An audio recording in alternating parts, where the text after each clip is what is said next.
اپنی قسموں کو آپس میں اس بات کا ذریعہ نہ بناؤ کہ لوگوں کے قدم جم چکنے کے بعد لڑکھڑا جائیں، اور اس وجہ سے کہ تم نے لوگوں کو اللہ کے رستے سے روکا تم کو سزا چکھنی پڑے اور تمہیں بڑا سخت عذاب ملے۔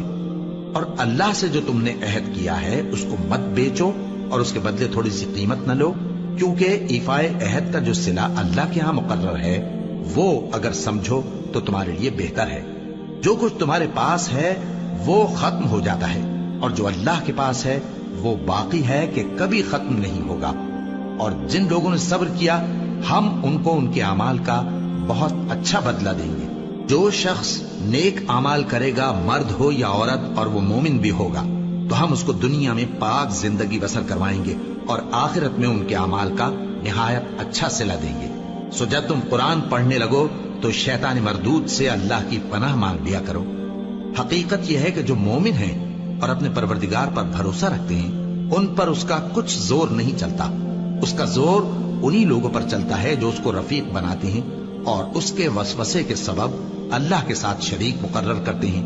اور جب ہم کوئی آیت کسی آیت کی جگہ بدل دیتے ہیں اور اللہ جو کچھ نازل فرماتا ہے اسے خوب جانتا ہے تو کافر کہتے ہیں کہ تم تو اپنی طرف سے بنا لاتے ہو۔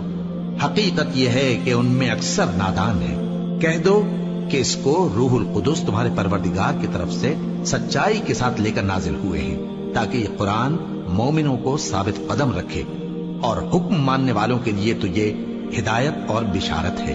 اور ہمیں معلوم ہے کہ یہ کہتے ہیں کہ اس پیغمبر کو ایک شخص سکھا جاتا ہے، مگر جس کی طرف تعلیم کی نسبت کرتے ہیں اس کی زبان تو عجمی ہے اور یہ صاف عربی زبان ہے۔ جو لوگ اللہ کی آیتوں پر ایمان نہیں لاتے ان کو اللہ ہدایت نہیں دیتا اور ان کے لیے عذاب علیم ہے۔ جھوٹ تو وہی لوگ باندھا کرتے ہیں جو اللہ کی آیتوں پر ایمان نہیں لاتے، اور وہی جھوٹے ہیں۔ جو شخص ایمان لانے کے بعد اللہ کے ساتھ کفر کرے وہ نہیں جو کفر پر زبردستی مجبور کیا جائے اور اس کا دل ایمان کے ساتھ مطمئن ہو، بلکہ وہ جو دل سے اور دل کھول کر کفر کرے، تو ایسوں پر اللہ کا غضب ہے اور ان کو بڑا سخت عذاب ہوگا۔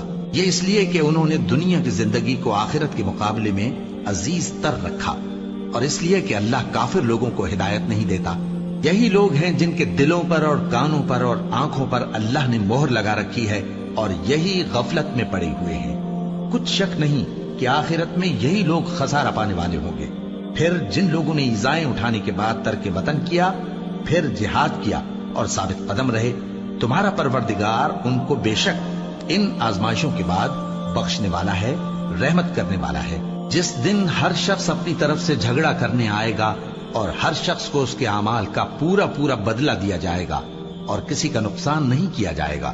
اور اللہ ایک بستی کی مثال بیان فرماتا ہے جو کہ ہر طرح امن چین سے تھی، ہر طرف سے اس کا رزق با فراغت چلا آتا تھا، مگر ان لوگوں نے اللہ کی نعمتوں کی ناشکری کی تو اللہ نے ان کے اعمال کے سبب ان کو بھوک اور خوف کا لباس پہنا کر ناشکری کا مزہ چکھا دیا۔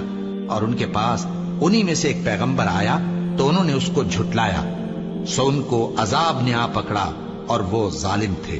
بس اللہ نے جو تم کو حلال طیب رزق دیا ہے اسے کھاؤ اور اللہ کی نعمتوں کا شکر بھی کرو اگر اسی کی عبادت کرتے ہو۔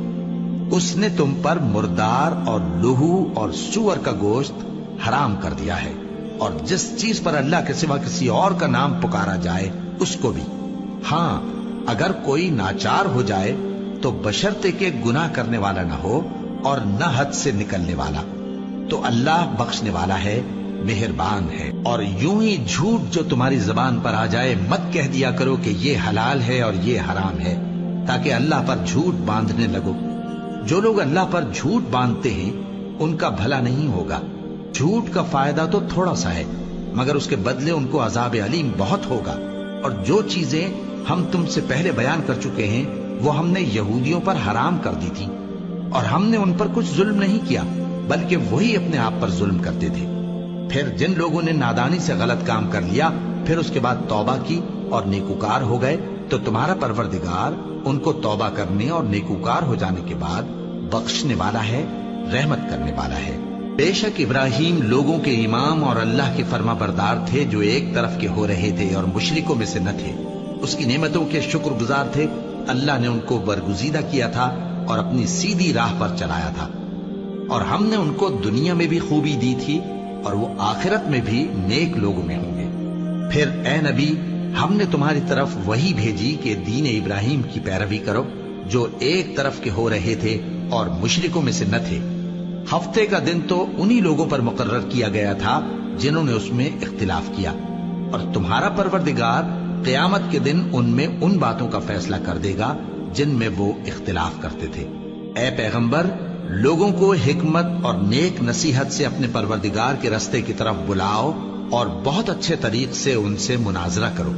جو اس کے رستے سے بھٹک گیا تمہارا پروردگار اسے بھی خوب جانتا ہے، اور جو رستے پر چلنے والے ہیں ان سے بھی خوب واقف ہے۔ اور اگر تم ان کو تکلیف دینی چاہو تو اتنی ہی دو جتنی تکلیف تم کو ان سے پہنچی، اور اگر صبر کرو تو یہ صبر کرنے والوں کے لیے بہت اچھا ہے۔ اور صبر ہی کرو، اور تمہارا صبر بھی اللہ ہی کی مدد سے ہے، اور ان کے بارے میں غم نہ کرو، اور جو یہ سازشیں کرتے ہیں اس سے تنگ دل نہ ہو۔ کچھ شک نہیں کہ جو پرہیزگار ہیں اور جو نیکوکار ہیں اللہ ان کا مددگار ہے۔